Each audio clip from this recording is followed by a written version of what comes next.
Halo semuanya, kami dari kelompok 7 ingin menjelaskan tentang sistem pernapasan pada manusia. Sebelumnya perkenalan dulu yuk sama anggota kita. Halo, nama aku Revita Kalena Chandra atau biasa dipanggil Revita, nomor absen 28 dari 8 community. Halo semuanya, nama saya Clarissa Nareswari atau biasanya dipanggil Ica, nomor absen 9 dari 8 community. Halo, nama aku Liseta Syarif Haryadi, absen 18 dari 8 community. Perkenalkan, nama saya Anabel Sekardawayanti atau sering dipanggil dengan Bele atau Anabel. Saya dari 8 community dan bernomor absen 2.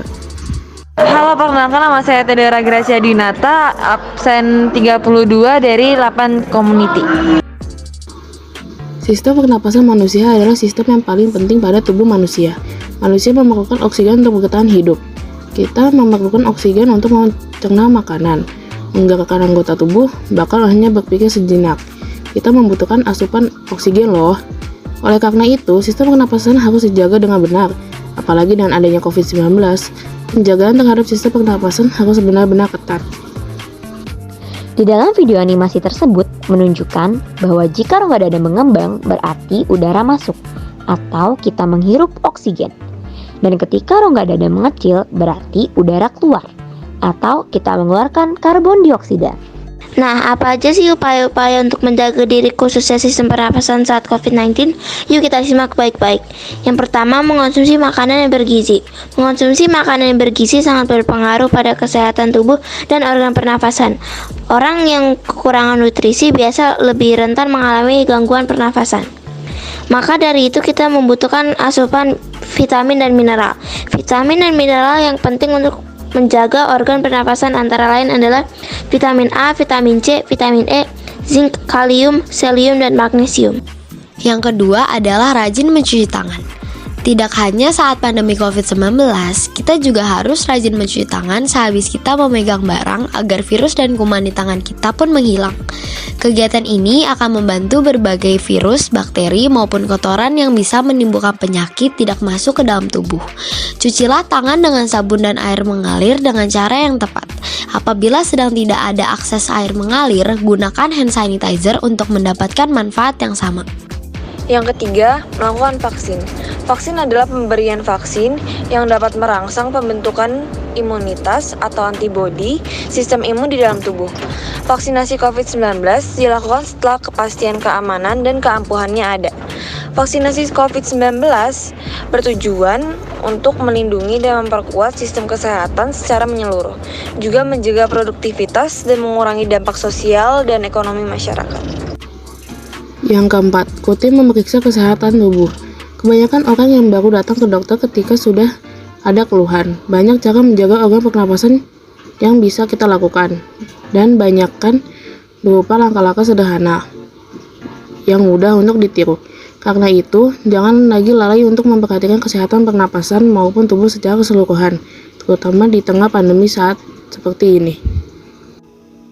Setelah mendengar upaya-upaya tersebut, marilah kita menjaga sistem pernapasan kita agar tidak terkena COVID-19 dengan memperhatikan protokol-protokol kesehatan yang ada.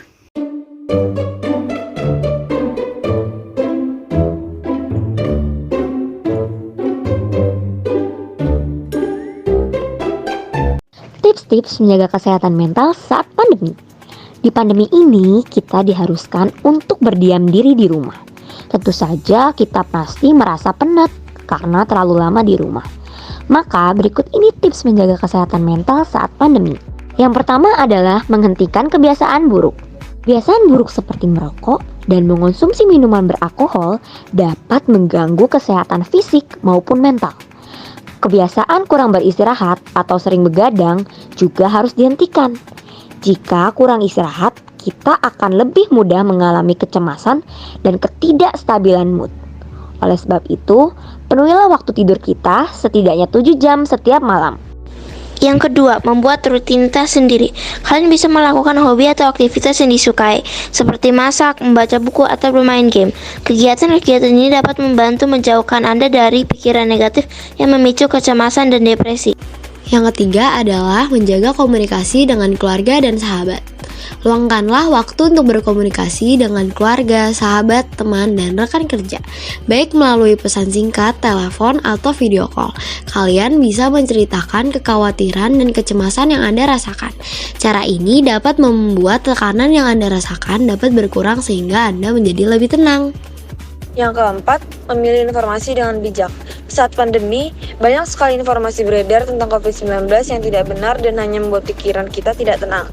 Batasi waktu kalian untuk menonton, membaca, atau mendengarkan berita mengenai pandemi, baik dari televisi, media cetak, maupun media sosial, untuk menjaga kesehatan mental saat pandemi virus corona. Meski begitu, jangan menutup diri sepenuhnya dari informasi yang penting. Pilihlah informasi dan dapatkan informasi yang mengenai pandemi virus corona hanya dari sumber yang terpercaya. Dan yang terakhir, melakukan aktivitas fisik. Aktivitas fisik saat pandemi memang dibataskan, namun kita harus tetap melakukan aktivitas fisik karena dapat menjaga kesehatan tubuh.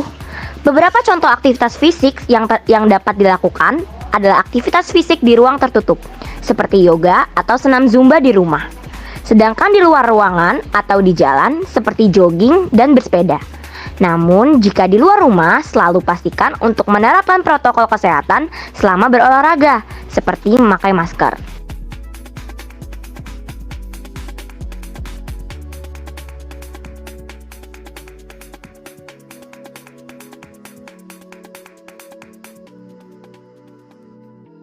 COVID-19 juga sangat berpengaruh dalam interaksi antar uang di negara-negara ASEAN. Berikut adalah pengaruh COVID-19 terhadap interaksi antar uang di negara-negara ASEAN dan cara penanggulangannya. Yang pertama, bidang sosial budaya. Salah satu bidang sosial budaya adalah pariwisata. Negara kita punya segudang keindahan alam yang bisa dibanggakan ke negara lain. Contohnya Bali. Tidak cuma menyediakan keindahan panorama, tapi juga budaya dan wisata kulinernya. Tetapi akibat dari COVID-19 membuat adanya larangan bepergian dan ketakutan akan penyebaran virus membuat jumlah turis domestik dan turis asing menurun drastis. Upayanya dilakukan adalah para pelaku pariwisata harus memanfaatkan inovasi teknologi yang berperan penting dalam mendukung tren pariwisata yang bergeser di tengah pandemi. Salah satunya dengan virtual tourism untuk hiburan online. Yang kedua adalah bidang ekonomi. Melakukan kegiatan ekspor-impor serta membentuk masyarakat ekonomi ASEAN atau MEA. Tetapi semenjak adanya virus COVID-19, kegiatan ekspor dan impor menjadi terganggu. Upaya yang dilakukan adalah adanya perjanjian dagang internasional agar tidak hanya sekedar bantuan. Jadi, masing-masing negara membuat sebuah perjanjian dengan menawarkan kesediaannya untuk menjadi pembeli atau penjual produk. Sehingga negara satu dan negara lainnya yang melakukan perjanjian bisa saling mendapatkan keuntungan.